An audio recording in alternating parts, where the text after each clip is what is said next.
Good day to everyone.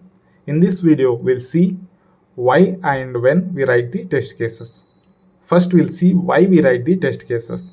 We write the test cases to have a better test coverage. Here, we'll identify all the best possible test scenarios and we'll document it so that we no need to remember all the scenarios all the time. Next is to have a consistency in test execution. As a test engineer, he has to look into all the test cases and then only you need to test the product. So there need to be consistency in test execution. Next is to avoid the training to new test engineer on the product.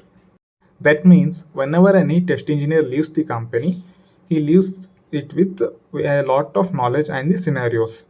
Those scenarios he should document it so that whenever a new test engineer he comes to the position, he can look into it and he can test based on the test scenarios and test cases, and it will also help him to write new test scenarios. Next is to depend on the process rather than the person. That is why we write the test cases. Next, let us see when we write these test cases. Whenever the customer gives the requirement, the development team they will start developing the application by looking into the requirements. Meanwhile, the testing team they will start understanding the requirement and they will identify all the best possible test scenarios and then they will write the test cases.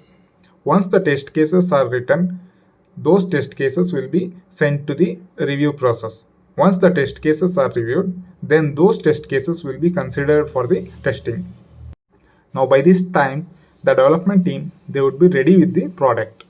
Now as a test engineer, we'll start testing the product by looking into the test cases. Thank you for watching our video. Please do not forget to subscribe to our channel so that you do not miss any of our video or updates. Thank you.